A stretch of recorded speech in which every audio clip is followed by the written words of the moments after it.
the one thing I always try to talk about is, we've seen technologies threaten the replacement of humans, since the Industrial Revolution, right? This is the next generation of that. But the thing I always try to say is, what strategic things could you focus on if some of this productivity and task work was done by AI?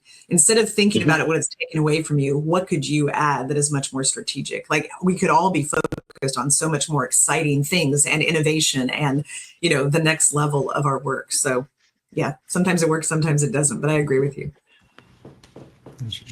Well, somebody who quite infamously was a technology curmudgeon, even though I read about technology, and had a flip phone that I was holding together with duct tape on the hinges before I finally got around to using a smartphone. I understand. And I also understand the folks that you have to deal with. Okay, now.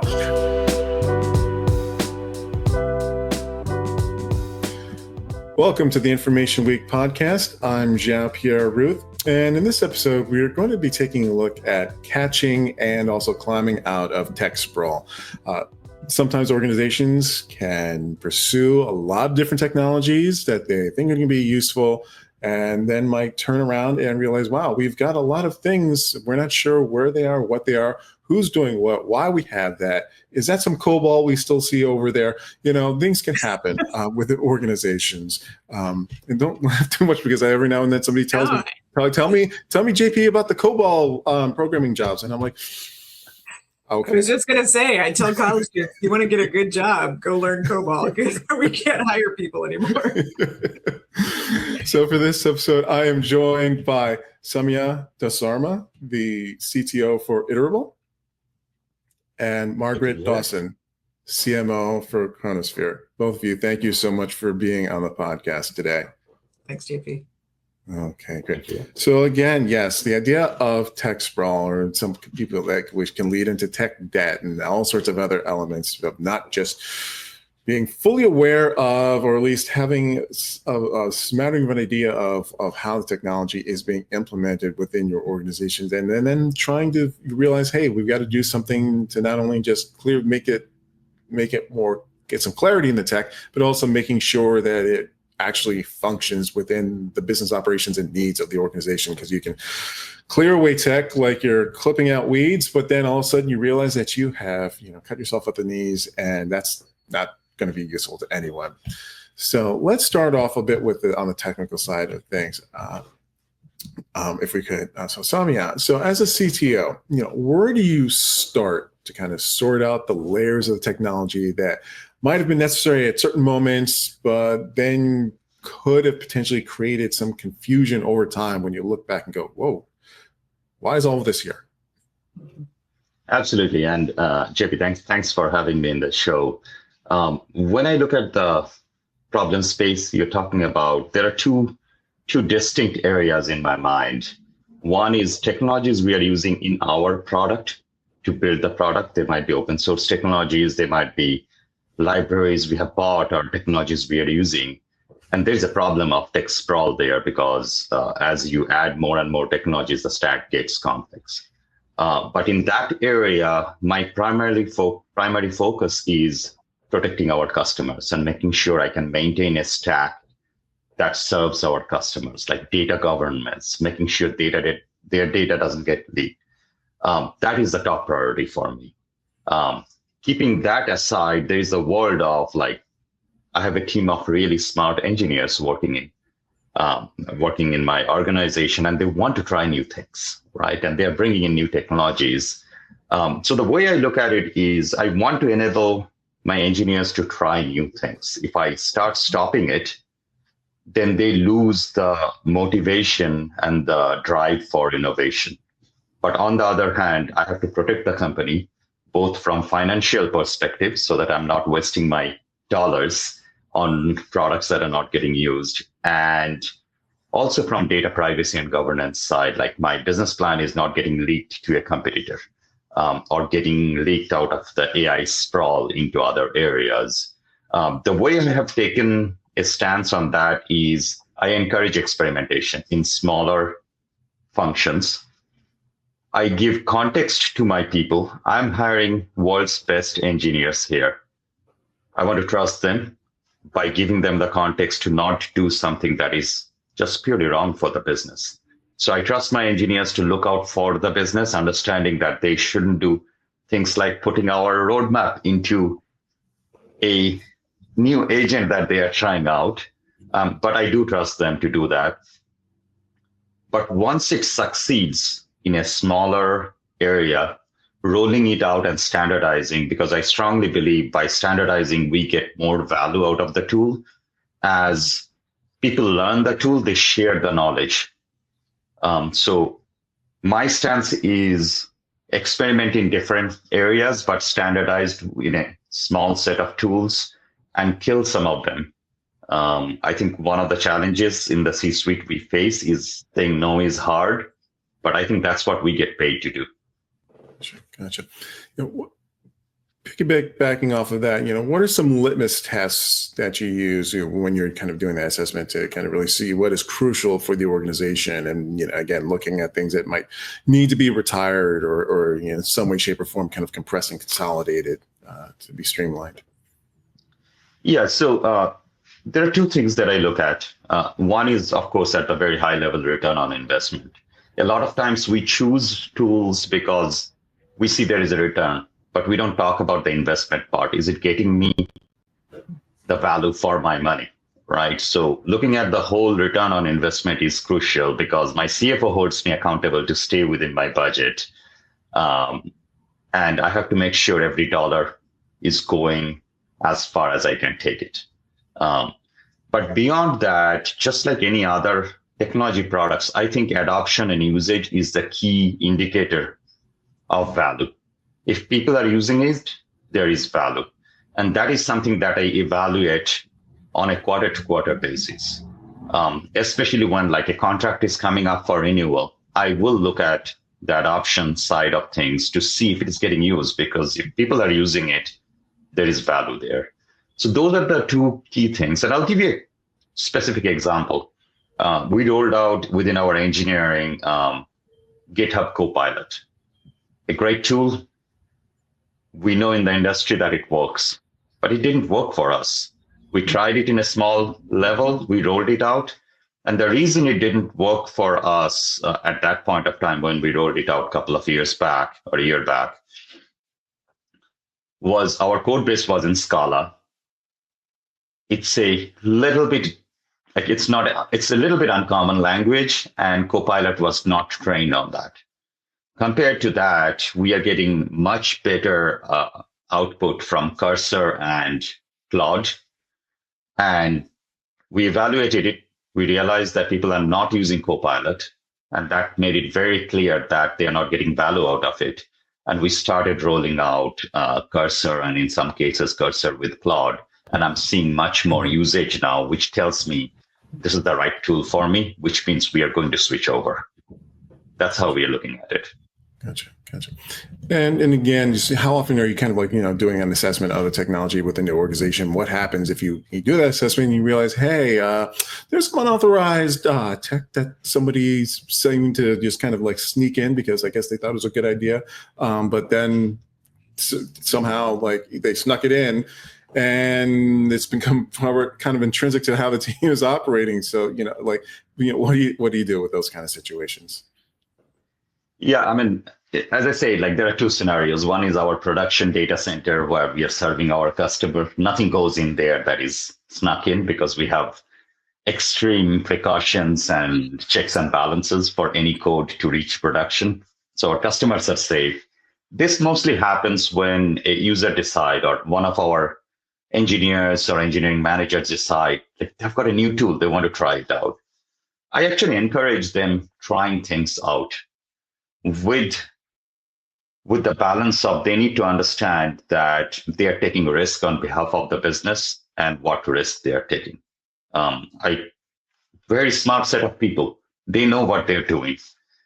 However, what I normally like to do is before it gets rolled out, it goes through a proper vetting process. It has to be a security clearance because I'm exposing the entire business and our customers to it. And then I tend to push for standardization. So my answer to your question is if I find a technology that is being used and that is not vetted, and that is getting used very heavily as set of individual, I ask myself, why is that not a standard? Because there is somebody that is going against the rule or bending the rule to use this tool. There must be some value there, right? So going after the value, understanding the value, and based on that, make a decision on, hey, we have a tool already, which is standardized. Why are you not using it? Mm-hmm.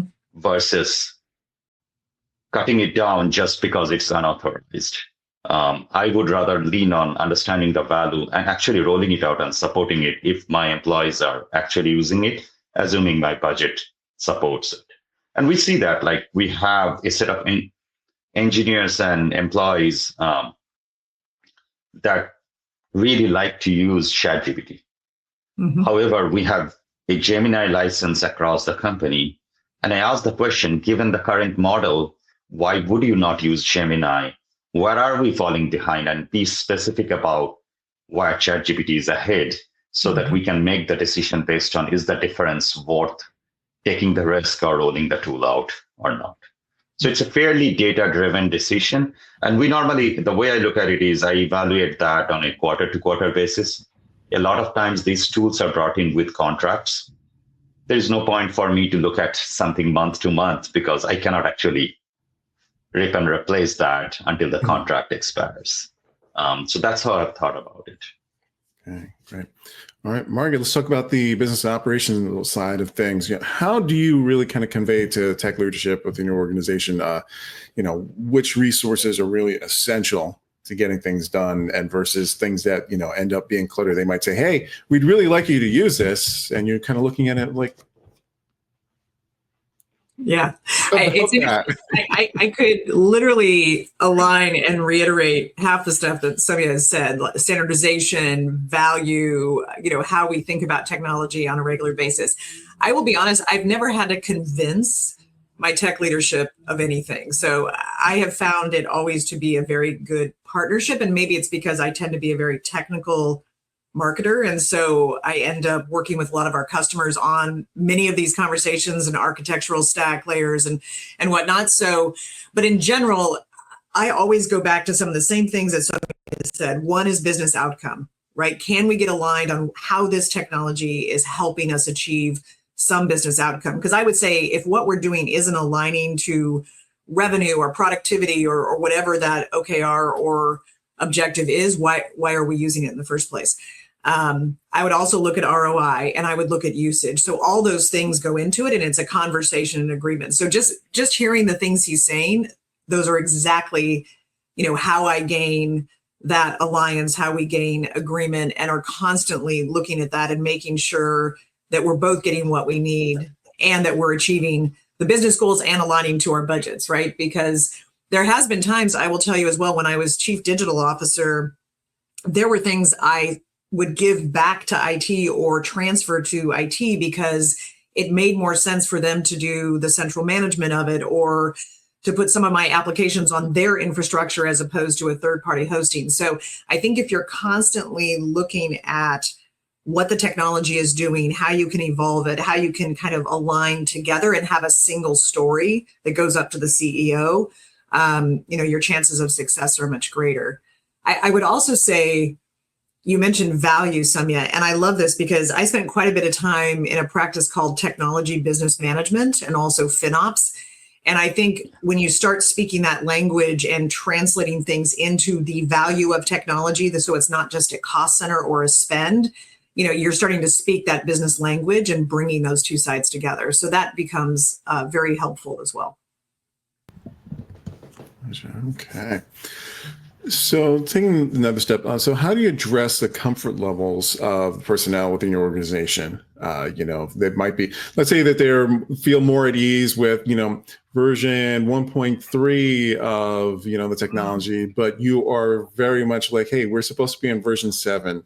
I wish it was that easy. I don't think versions is the issue. I mean, I would say, and I'm curious what Samya is experiencing, I am seeing this right now in 3 critical areas, honestly. Mm-hmm. One is data analytics. 2 is what I would call overall project management, program management. And 3rd is, of course, our favorite discussion, AI.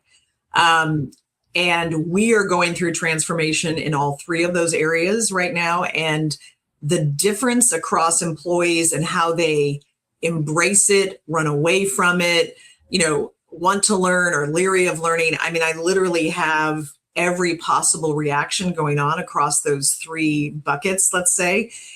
And what I do is, one, we talk about why are we doing this? What's the value? What's the driver of it? Two is I offer very good training. For project management, we're moving right now to Asana. And, we've got a consultant, we've got training. There's a reason we're doing this so that everyone is operating the same, because you have visibility then to what everyone is doing. We can have an integrated view, an integrated report. With AI, same thing. We have a consultant coming in. So it's, bringing in expertise, providing them that training. But I will say there are still employees who are being dragged, kicked, and fighting, which it blows my mind. I'll be honest. I think part of being in tech is that we get to learn something every day. And that's what kind of wakes me up in the morning. And those people that just can't do that, I mean, honestly, it's not a good fit. At some point, you have to have a hard conversation with those people, I'll be honest. But I would say 90% of employees, when you provide the right environment, you bring them the excerpts, you give them the training, they're excited because it's helping their skill set, it's making them more relevant, it's helping their career path. If I may add to that, I can't agree more, especially the last part of these tools are going to be necessary for future, especially the AI tools, right? And the way I look at it is by giving these tools, on one hand, we are getting more productivity out of our teams, out of our organization, but also enabling them for the future. I do not believe my engineers are going to work for me in my company for the rest of their lives, right? They're going to go find another job somewhere and grow and become bigger than me. I would love to see that, right? Mm-hmm. And how do I enable them to get there is part of my responsibility. And Margaret, if I may add, I've classified almost in my mind, actually taking a step back, it all goes to people finally. Mm-hmm. We drive transformation through people, and I have seen, in a nutshell, three categories. There is the set of people who are the early adopters. They're you throw a technology, they're I've been using it at my home for last 5 weeks since it came out. I will take it and I'll run with it. There is a group of people who are I'm here to do a job. Let me do my job. If you give me a tool, I'll look at it. It's fine. And there is a group of people who are don't change my thing, right? And especially with AI tools, that group also comes from a little bit of fear, right? Mm-hmm. Is it going to take my job, right? I hear that, right? And that narrative has been kind of crystallized in the industry. It's AI is coming to take your job. And my take is I actually don't completely believe in it. I think it will accelerate us rather than take our job. There's a common phrase I say: if you don't have a resource problem, you have an innovation problem, right? And I don't think as a humanity we have an innovation problem, right? We want to just move faster to the future that was 50 years out and bring it 10 years, right? That's how I think about it. So going back to the people side, I think it's leveraging these three groups of people to their strengths. So the people who are early adopters, they can show the value in front of the company. So demos in front of the company, getting other people excited about how they are getting their work done faster.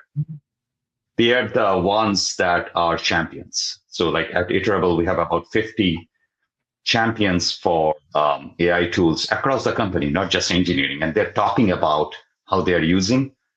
That carries the second group of people with them. And as Margaret said, the third group of people sometimes need a little nudge. And that's what I do. For example, I'm asking my engineering managers to identify one project in each of their areas that they can do 70 to 80% of it using Cursor or AI tools. And sometimes you need this nudge because tools are hard to learn, especially such generational changing tools such as AI. And you need the nudge to go over the hump of learning. And the way I look at it is, as you said, Margaret, is like, I'm enabling them for the future, because when they leave Iterable, go for their next job, they will be interviewed on these tools and their capability to use these tools. And by keeping it from them, I'm doing a disservice to them for their career. That's right. Yeah, I mean, the one thing I always try to talk about is, we've seen technologies threaten the replacement of humans, since the Industrial Revolution, right? This is the next generation of that. But the thing I always try to say is, what strategic things could you focus on if some of this productivity and task work was done by AI? Instead of thinking about it when it's taken away from you, what could you add that is much more strategic? Like, we could all be focused on so much more exciting things and innovation and, the next level of our work. So yeah, sometimes it works, sometimes it doesn't, but I agree with you. Well, somebody who quite infamously was a technology curmudgeon, even though I read about technology, and had a flip phone that I was holding together with duct tape on the hinges before I finally got around to using a smartphone. I understand. And I also understand the folks that you have to deal with. Okay. Now, regarding nudging people towards the future and innovation, how do you address the potential situations where there's something new? It's been brought forth that this is, something that is supposed to be, really helping the organization going forward. But there are certain functional things, business operational things that at first blush are unclear how it's going to help your team, how do you kind of, how do you first address, what's being, kind of like presented to you, and then kind of like get that connection with the organization. But like, hey, we're being asked to do this. We're not sure exactly what it's going to do, but it's going to do something.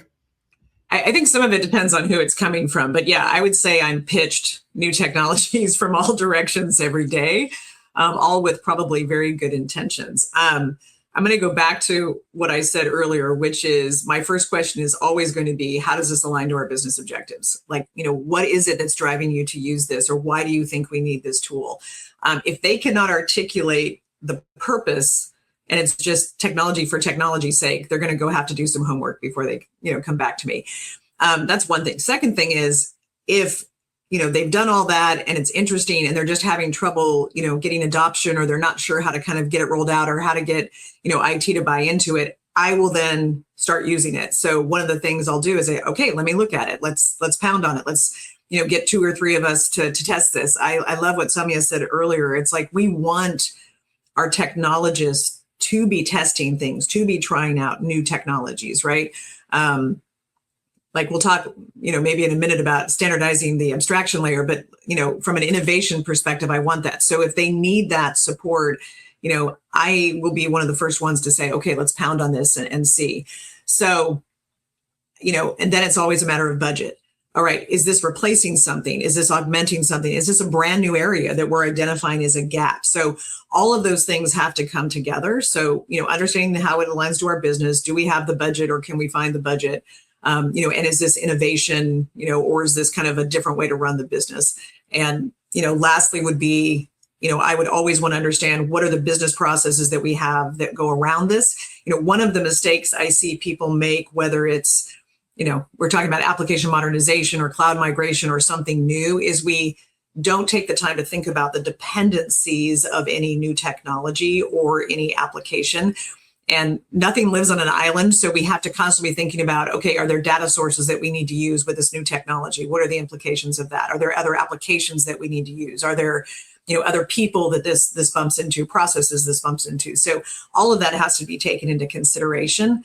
Because we all love the shiny pennies, or at least those of us in tech, like, we're always wanting to get excited about the new, sexy, cool technology, but we need to be careful not to be, like a squirrel and constantly get distracted by the shiny penny and take the time to make sure it makes sense. Yeah, if I may add to that, like, I think one thing that has helped, like, completely agree with what, like, I see that same thing here also. And sometimes I personally get excited about a technology, and I have to hold myself back also, like, in my personal life. Sometimes I'm the one bringing it. Yeah. And I think one question that has helped me, and this is something that I ask, because a lot of times the technologists who are bringing these tools to me, they're very excited, and I don't want to, like, take that energy out of the room by saying no, although that is my job. Part of my job is saying no when it doesn't make sense for the business, is asking the question, how do you think your life or your group's life or the cohort that's using this tool, their life will be different 6 months to 1 year from now? What will change? Mm-hmm. And that actually is something that helps the technologies articulate the value, because a lot of times they cannot articulate the value. And it is our job as a leader to help them articulate the value.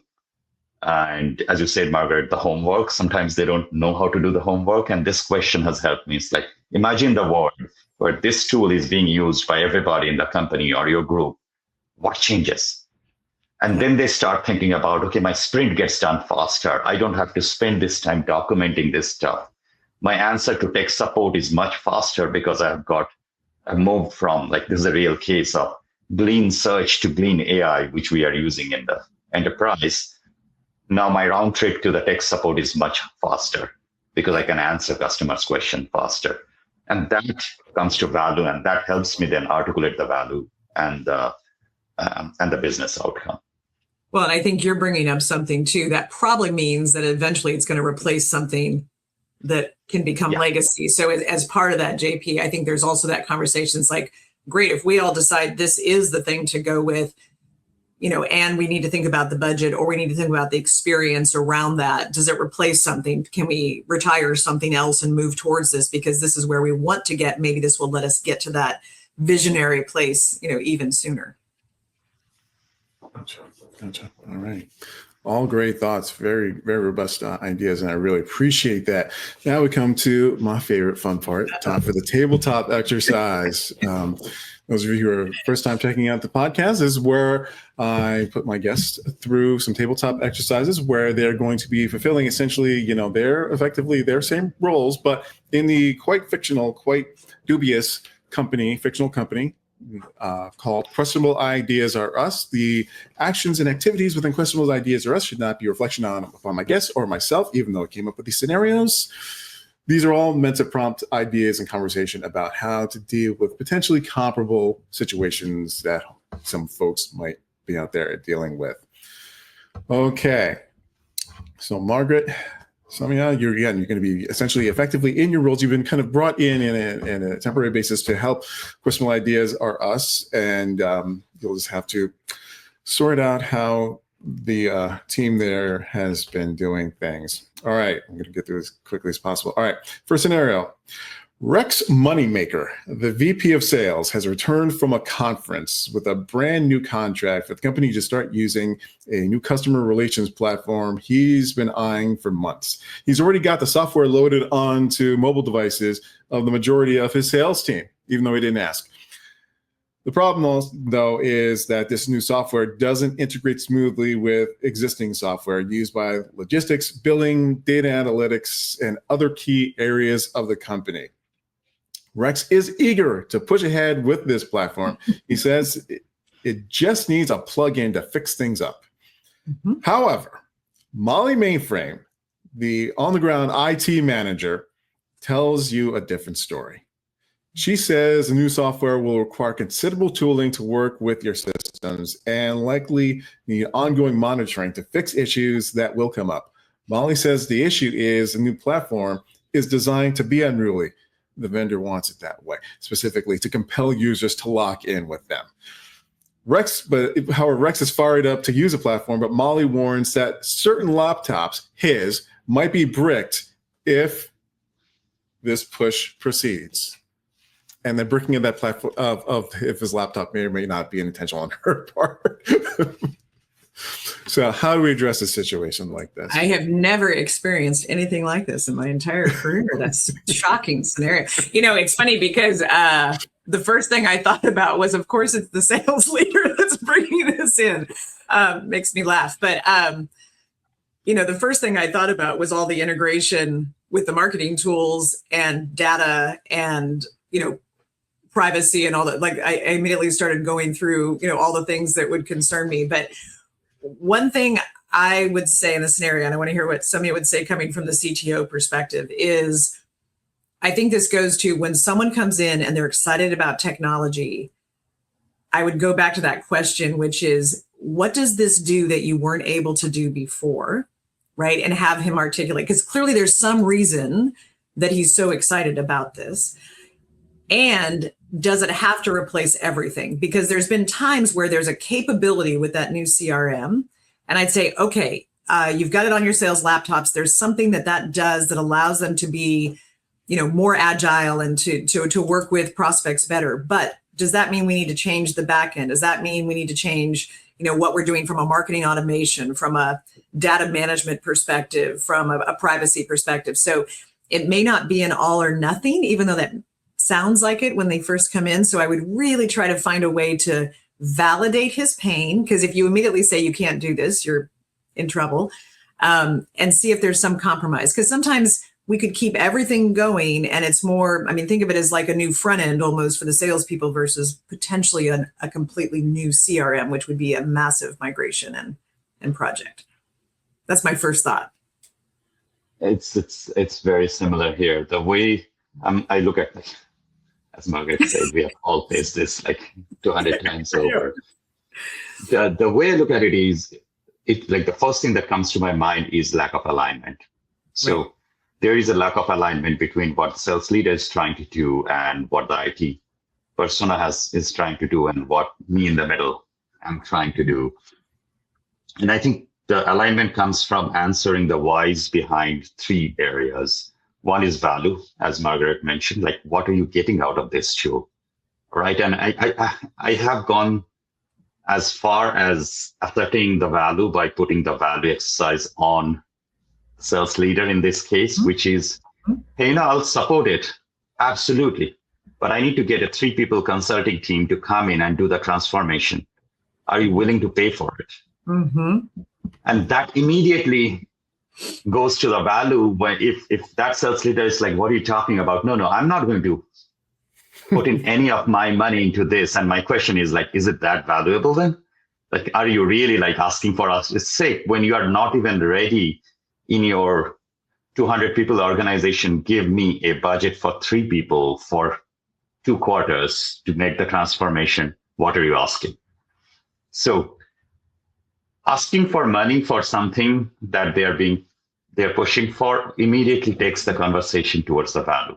And that does not mean I'm actually asking this individual to fund it. I'm pushing them to really ask themselves, are they willing to pay for it? Because that gets them to the value.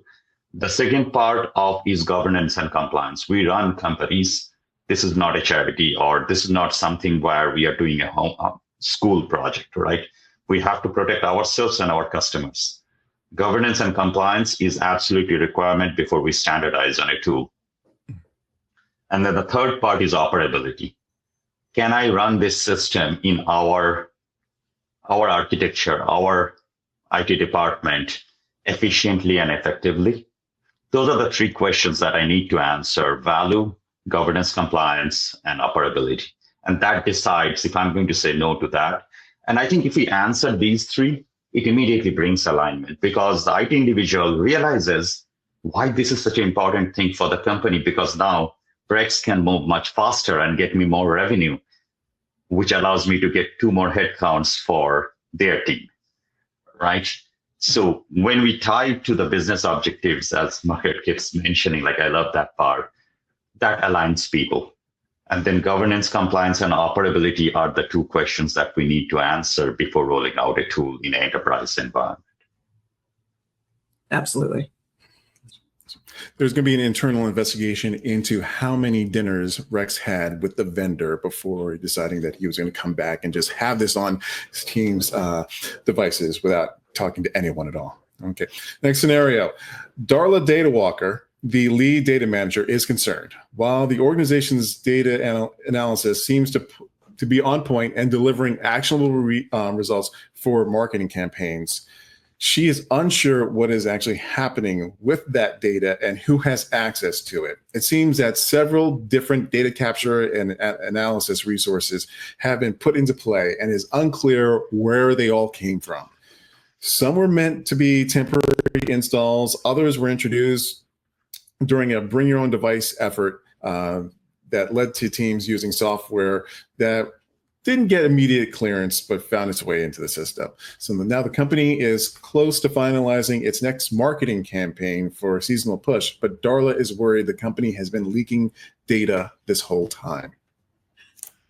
It's so I wish this was a fictional scenario. I will tell you, not that long ago, I dealt with something similar to this. And the first thing that I did that I would do again is I kind of created a data analytics tiger team. So I took everybody that was touching these roles, this data, these tools, and put them together and said, you are now, a team. I don't care where you report to, but you are now the enterprise data team.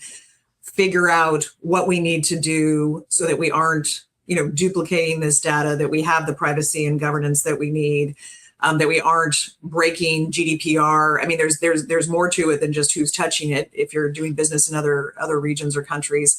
And then we did, for the new campaign, I would make sure that we are only using a data source that we know has gone through that. So if you're using Marketo or Eloqua or whatever, like, is that database, safe? Do you feel like you've done the right diligence around that, as opposed to pulling in data from all these different sources? And then the other thing that I would do is really making sure that we have that shared source of truth. So going back to the sales leader, it's so powerful when you, sorry, my dog just started barking. It's so powerful when you can say, okay, we all agree this is the data or this is the truth. And so those are a lot of different things. And I realize it's not easy, but those are some of the things that I would do. And my dogs are very... Dogs are always welcome. We're all data geeks in this house. I don't know if you could help me with that consolidation of data and analytics, Samya. No, I mean, this happens because I've been working in companies that have grown from like 0 to really large scale, like Iterable. Like, we went from 0 to like 220 million run rate right now. And when you're going through, like, when you're inside that tornado, if I may, you make a lot of decisions that you need to, that worked when you were at a $10 million run rate. And that does not work when you're at $200 million run rate and you're serving world's top brands and enterprises and all. The way I look at it is, especially for the problem, JP, you were talking about,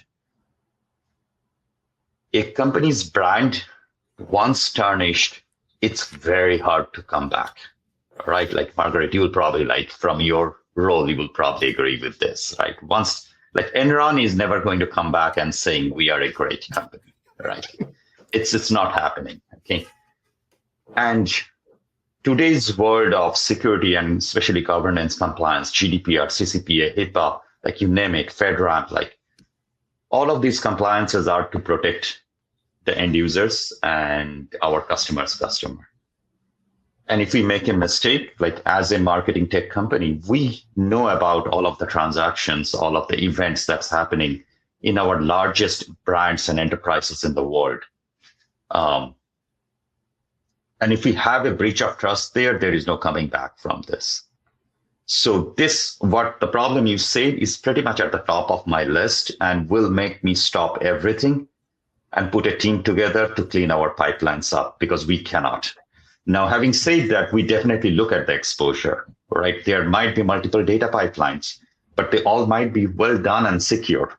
They might not give us the clear and clean data, but there is no leakage. So there is a security, governance, and compliance view, and there is a quality of data view that allows us to deliver a good product and insights and all. The first part is non-negotiable. The second part becomes based on value part of the roadmap on when I want to deliver. That's how I've thought about it. That's perfect. Sounds good. All right. Looks like you're buttoning up that issue. Good job on that one. All right. Last one for you, both of you. Okay. Sorry. These are almost too easy, though. It's like, I wish these were not our dating lives. Okay. The internal research team within the company, this research team known as Let's Break Stuff, they're making a return again, finally got the company to rip out the COBOL-based system for managing customers and contracts. But now the software and other workarounds that were built up over the years to accommodate and deal with that old system are acting twitchy. Some of the sales and marketing teams are reporting that their mobile devices are losing access to software and that databases seem to be disappearing because the AI that was introduced to compensate for the old system is now overcompensating and deciding that it needs to eat certain things. But one team called the Kobolds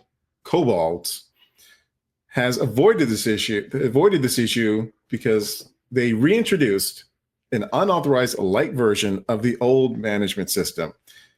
Team Let's Break Stuff is livid, but the Kobolds say they are keeping their segment of customers happy with what they did. How do you address this? I'll take it first. This is a hard one. Yes, because clearly the project didn't go well, and clearly the project was not planned well, looking at getting all the stakeholders in, doing all the testing in place, so that we can catch these issues before we rip the system. And I've seen that, like when there is a group of people who are like very overzealous on like, this is my thing. And this is a very interesting thing. People who are very close to the problem sometimes decide to not see the problems, because it's very hard to get up and tell your boss that I fought for this and I said I'll do it in 9 months, but now it's going to take me 12 months, right? So checks and balances are necessary. Trust but verify is something, a motto I go with. So it's also on me as a leader that I didn't catch that, right? Having said that, now the question is, how do we get out of that? Business continuity is of the most importance.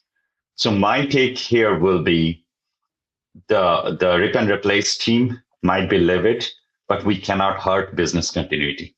So this project needs to be extended where we bring in maybe the light version so that we have business continuity, and then look at revamping this project on, have we done the testing at the right places? What do we need to do now to do a 2.0 project of ripping and replacing the light version so that we don't have business continuity?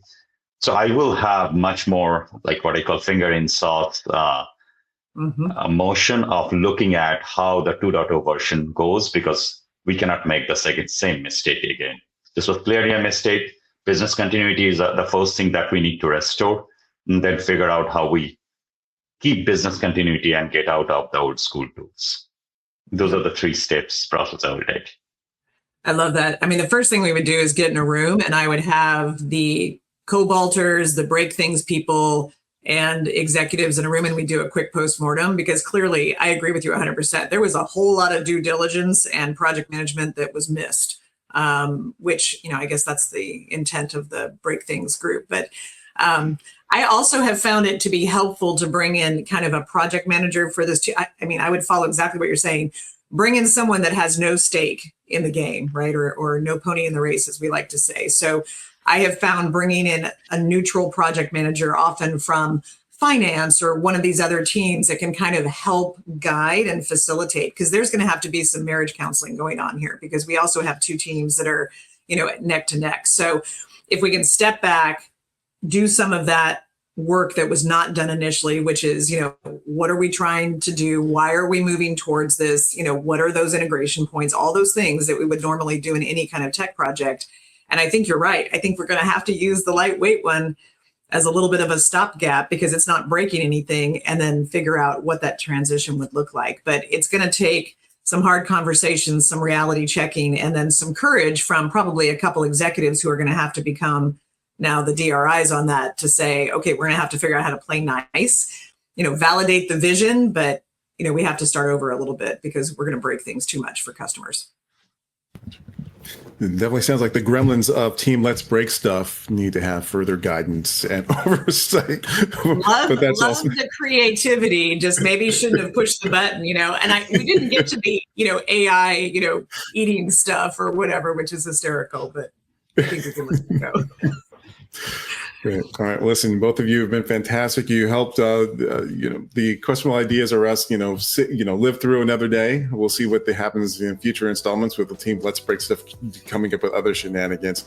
Margaret, Samya, thank you so much for making yourself available and lending your expertise and putting up with my fun little exercises today. Thank you so much. Thank you. Thanks for having us. Great to meet you both.